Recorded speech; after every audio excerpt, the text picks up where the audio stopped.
Cheers and welcome my friends, I'm Hanatrak and this is a channel update.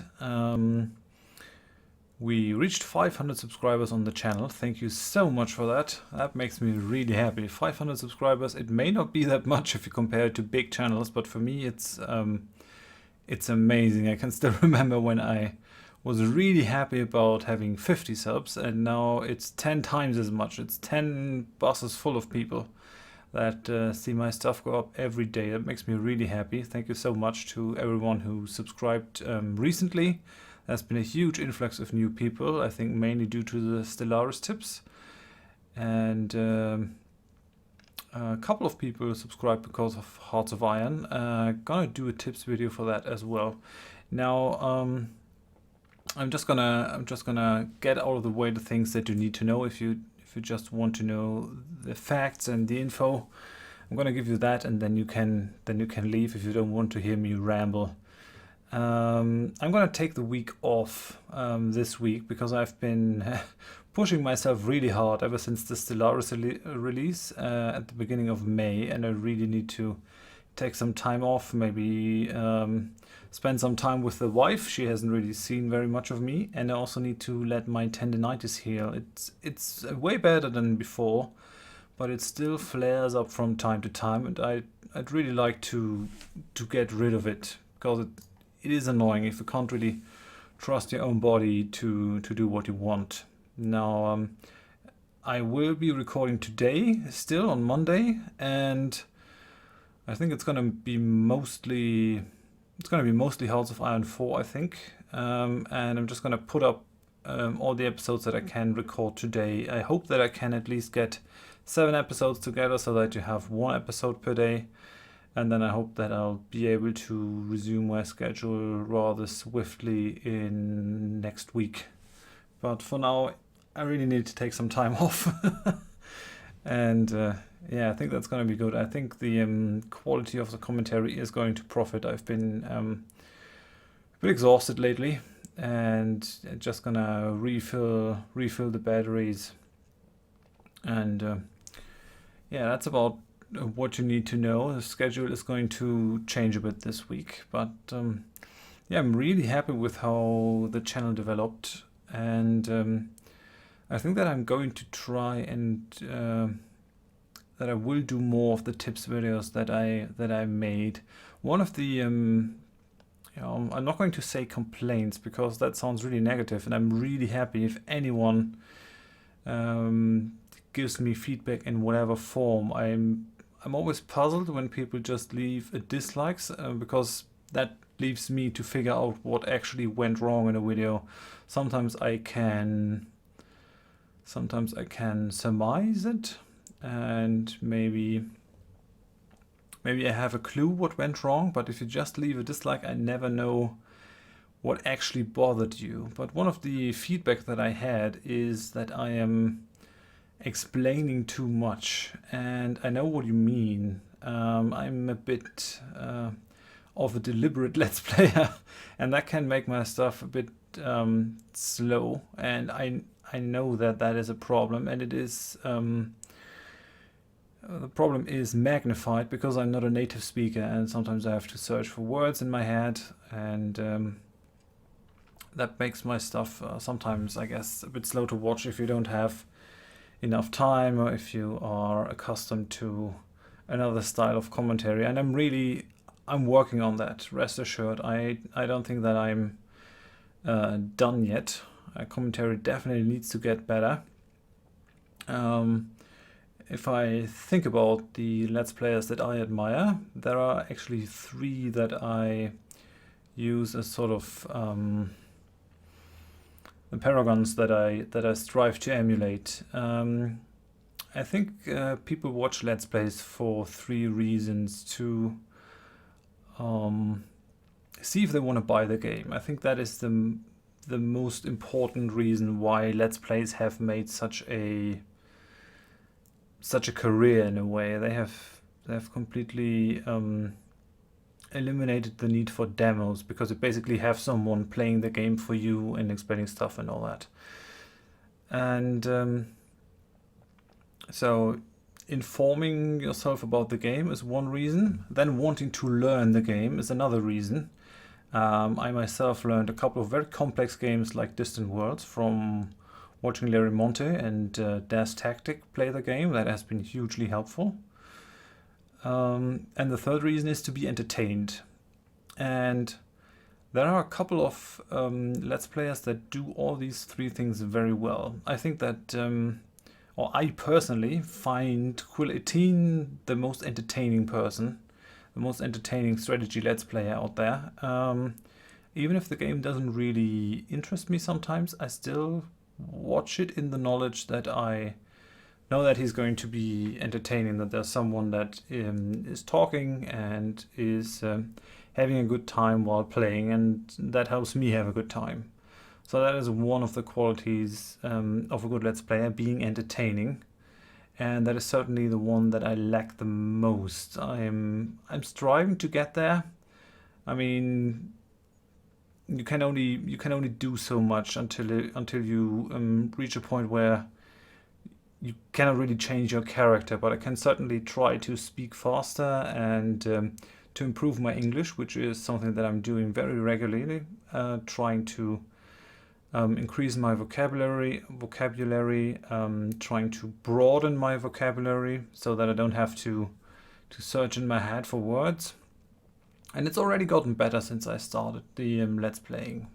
I'm rather happy with how that went, but it still could be a whole lot faster. And well, not being a native speaker brings me to the next person that I really admire. I think Marbuzier, who is Polish but makes Let's Plays in English,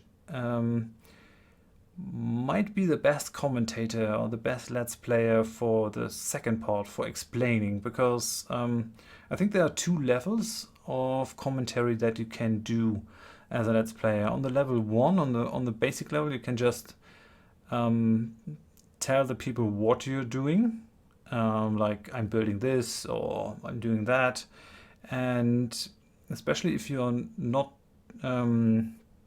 being mindful of what you say and how you do it, then there is a tendency to stay on that level 1. And then there's a level 2 of commentary where you not only say what you're doing, but also why you're doing it, which seems very simple difference, but it actually makes a huge difference in watching someone. And I think Marbuzier is the person that, or the Let's Player that does it the best, and I think that is one of the reasons why his channel has grown so big. I really enjoy watching him, and if you watch him, you'll learn the game just from the Let's Play, because he's really good at explaining what he does and still being entertaining. I don't find him as entertaining as Quill. He's still entertaining, but he's really good at transferring his knowledge of the game to his viewers and explaining why he does something, and you get a lot of strategic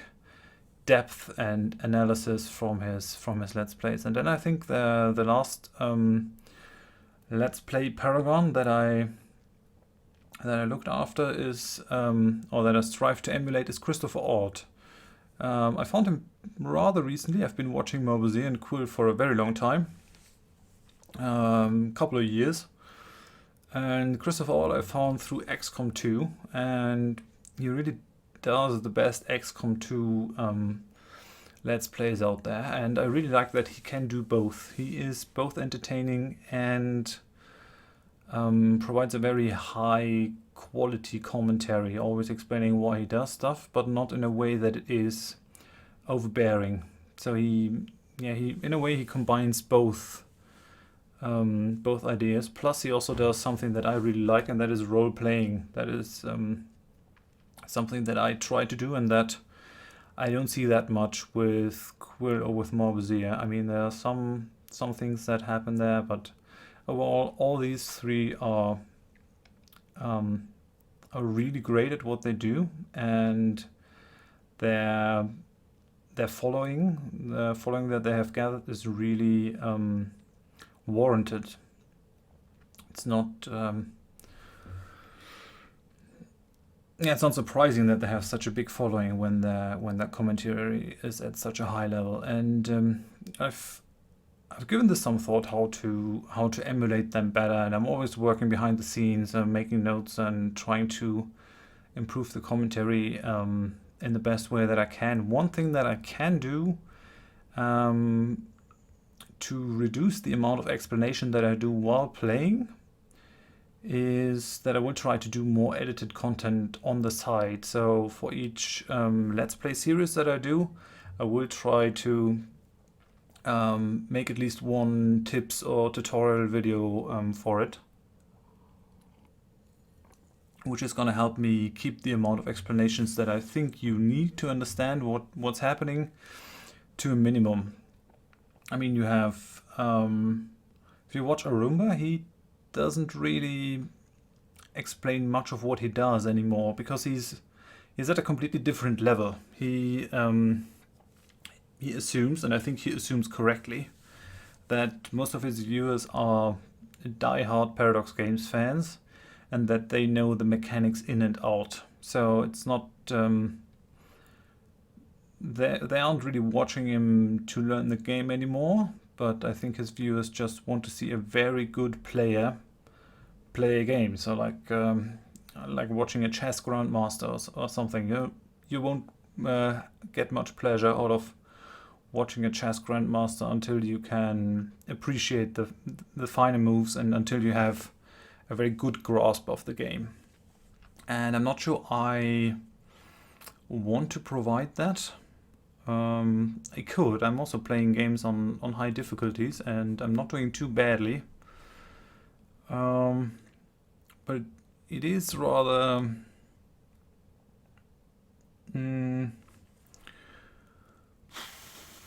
how do I say it? It's not exhausting, but it takes a lot of energy to record stuff, to play games at the highest difficulty, and to provide a commentary that is still interesting and keeps to level 2 commentary instead of level 1, and then to be entertaining as well.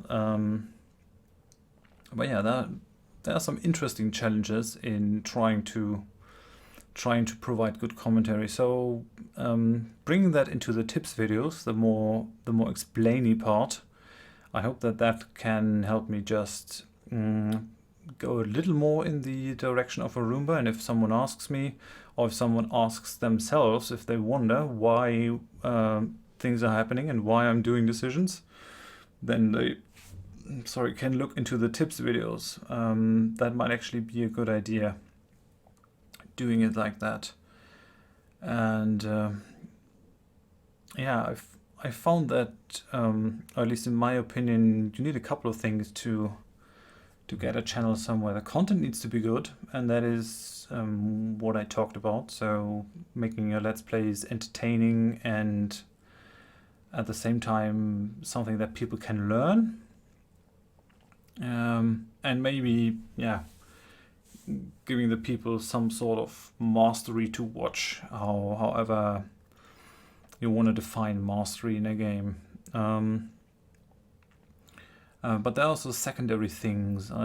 You need to upload consistently. That is something that I think I've done in the past very consistently, uploading every day. I mean, I've been crazy in the beginning when I started this. First I started with 1 video per day, and then I went up to 5 videos a day, which has just been crazy. And I think it drove even people off that subscribed and then had 5 of my videos each day, especially because I wasn't with a multi-channel network back then. I wasn't partnered with YouTube. So I didn't have the possibility of doing scheduled releases. Now I did 3 episodes for the second part of last week, but if I do more than 1 or 2 uploads a day, then I try to space them out. I just basically take 24 hours and divide it by the amount of videos that I have, so that like if I have 3 videos, I'll try to get one out there every 8 hours, so that it's evenly spaced and won't flood the inbox of people. But yeah, I think that consistency is important. And I'm really happy that the channel grew that fast in the last couple of weeks. But I'm also glad that I had a bit of a time to form sort of a nucleus of subscribers, because I get the feeling that I have a really good viewership, a really good amount of subscribers that are interested in the games and that are civilized. I haven't had a lot of hate comments. I get the occasional spammer, but yeah, you can just delete spam comments, or even just let YouTube do it. I think the YouTube spam stuff is pretty good at doing that. But yeah, consistency, and then also not destroying the investment of your viewers by starting a series, doing 3 episodes, then stopping the series, starting the next series, doing 3 episodes. There is something to be said for that, and I'm certainly one to drag out series too long, but you can make them too short as well. I think about 20 to 30 episodes would be the ideal length. I haven't really managed that. I haven't really managed to do that. The shortest series that I managed until now was the Hansa series. That basically Europa Universalis for the Hansa.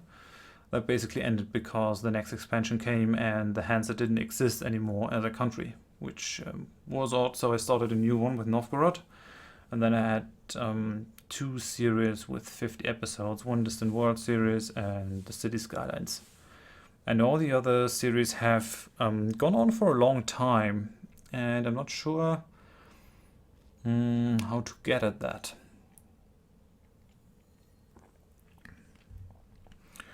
I always start these series with sort of a role play idea. Like, wouldn't it be fun if we played a highly advanced empire that basically survived the destruction of the universe, like in the Distant World series, in the Ark series. Or wouldn't it be fun? Wouldn't it be fun if the Great Old Ones would rise and take over the world, like in Stellaris? But maybe I need to define sort of a better endpoint for those series. And by the by, the Stellaris series with the Great Old Ones has grown kind of stagnant.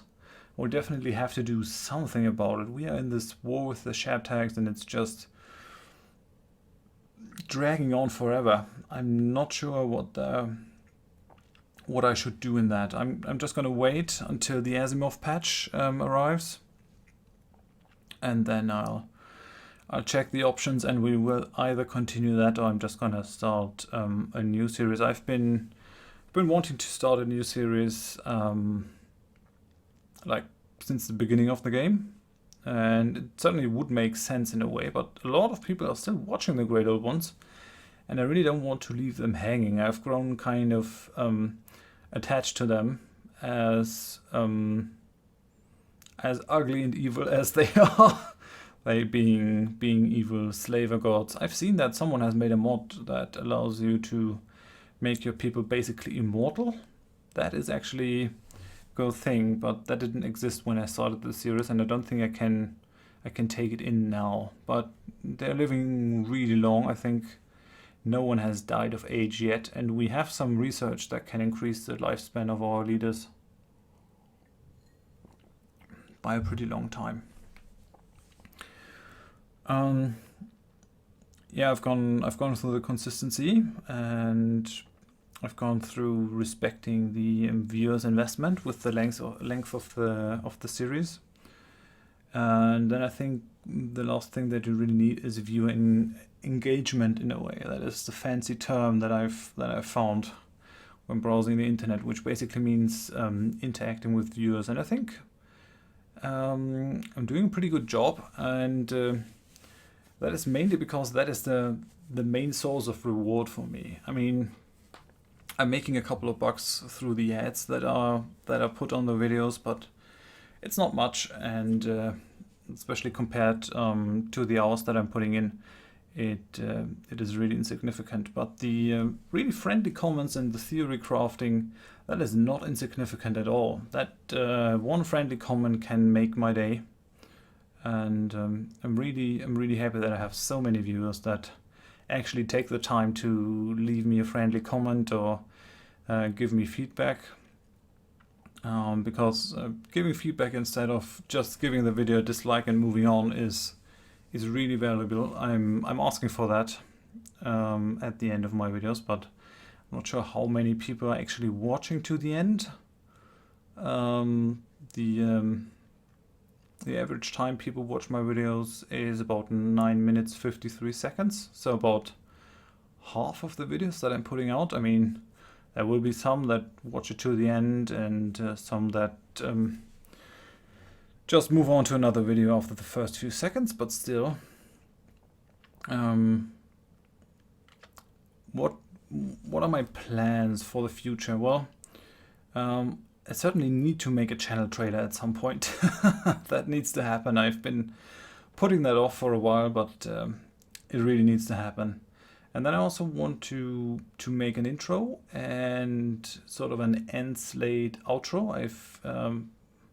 My cousin has been so nice as to give me music for the outro, so, and she'll do something for the intro as well, so that my videos can look a bit more professional. And then we have an end slate with subscribe and my Twitter handle and all that stuff that a professional Let's Play channel needs.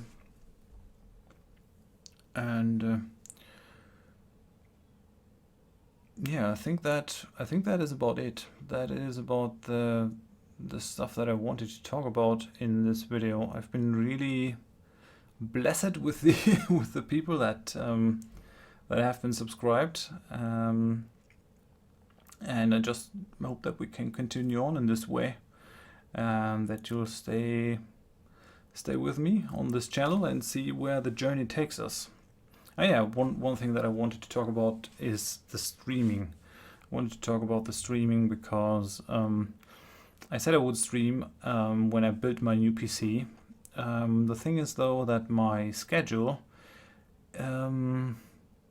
is prone to change at the moment. I can't really see where my schedule is going, and if I were to start streaming now, I kind of would expect myself to stick to one appointment, to one specific point in time, where I would from then on always stream, which might be a bit silly. I could just do a variety stream or a 500 subscriber special, and maybe I'm going to do that for the 500 subscribers. I'll decide that when I am done with my week off. But yeah, streaming, I haven't forgotten it.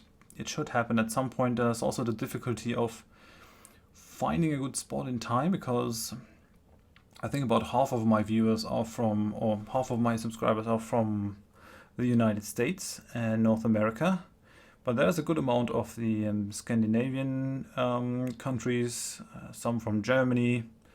But I've got subscribers from all around the world, which makes me really happy. But there is the difficulty of finding a spot in time. Now I could go towards the weekend.